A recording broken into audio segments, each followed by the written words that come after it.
Hey guys, let's get more news about Dallas, but first, don't forget to subscribe and leave your like. Micah Parsons already disagreeing with Mike McCarthy after ugly loss. If you needed more evidence about how quickly things can change in the NFL, look no further than the Dallas Cowboys and their start to the 2024 season. Only a few days ago, the Cowboys were riding high, feeling good about their chances for a Super Bowl run after coming away with a big road win against the Cleveland Browns. Now, after suffering their second-worst loss in a home opener in franchise history, the Cowboys are in trouble and searching for answers. On Monday, head coach Mike McCarthy made a confusing statement about the 44-19 loss. He said the team's effort level wasn't the problem, and it was just that the Saints finished better than they did. After a game you trailed from wire to wire and gave up 432 yards of offense, including allowing New Orleans to score in their first 5 possessions of the game, that is a bizarre thing to say. Even Micah Parsons disagreed with his head coach afterward. On his Bleacher Report podcast, Parsons blamed their lack of effort for the loss, saying that the team didn't uphold their standard. Who Micah Parsons is referring to specifically is not clear. Yet, it's obvious that he isn't seeing eye to eye with his head coach. For his part, the star defender had 3 tackles and 0 sacks in 44 defensive snaps. He received an impressive 86.2 overall grade on PFF for his Week 2 performance. However, Parsons' individual brilliance didn't make an impact as the Cowboys had no answer for the Saints' offense.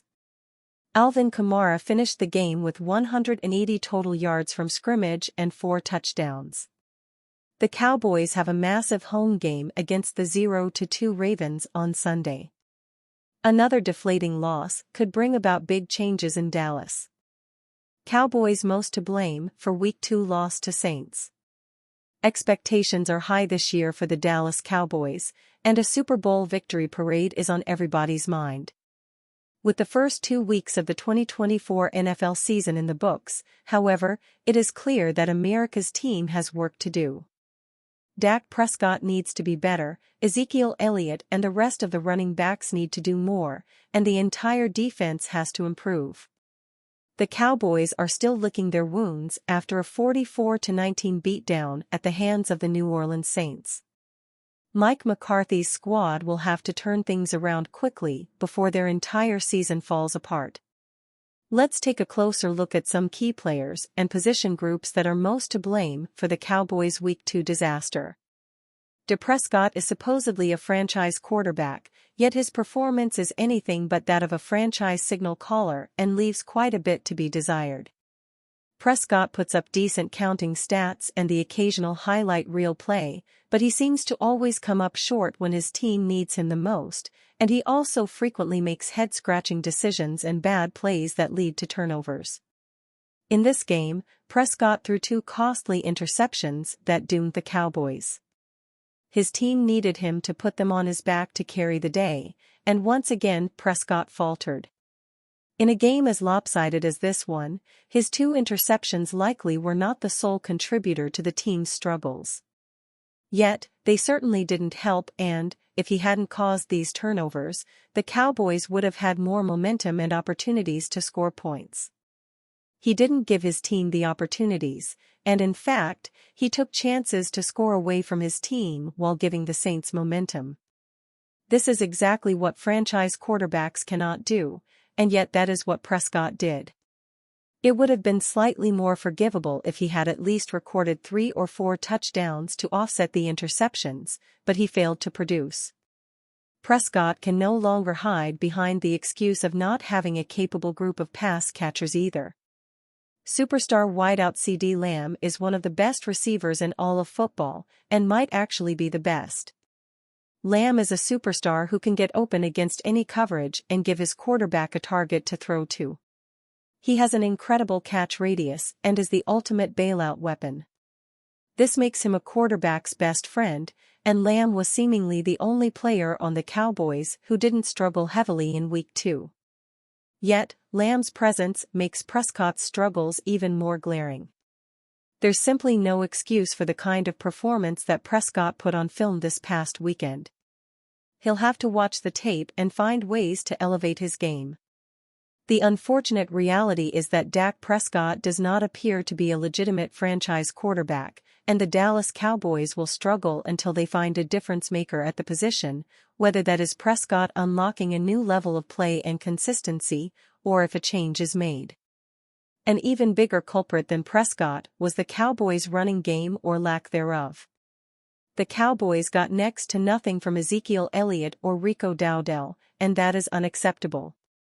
While it is possible, and in fact likely that the way the game played out led to the Cowboys abandoning the run, this isn't an excuse for their lack of production on the ground.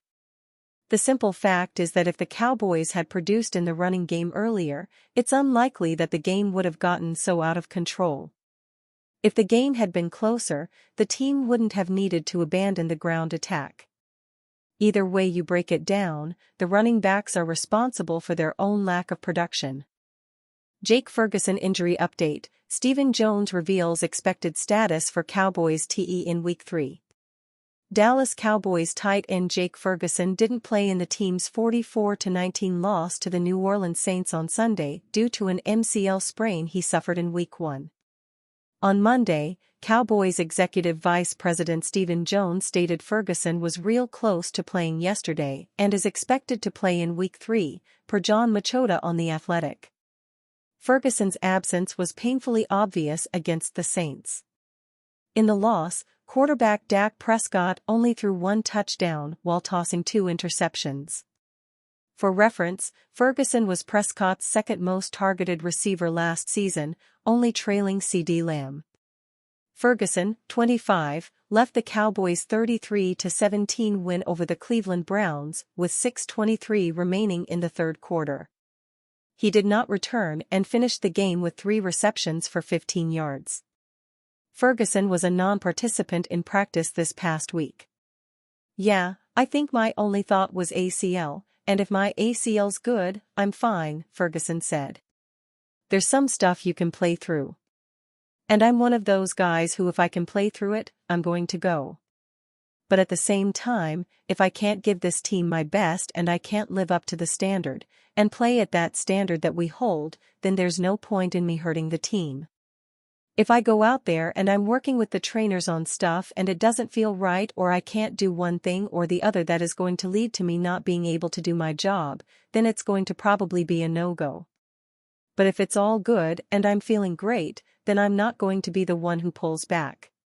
Ferguson is coming off a breakout season in 2023. Replacing Dalton Schultz as the team's starting tight end, Ferguson made 71 catches for 761 yards and 5 touchdowns. He earned his first career Pro Bowl nod. The Cowboys will need Ferguson to return to the gridiron as soon as possible. On Sunday, they will square off against the Baltimore Ravens. The Ravens will be hungry for a win after starting their season with back-to-back losses. The game will air live on Fox. And you, fan? What do you think of the situation of Jake Ferguson? Leave your opinion in the comments.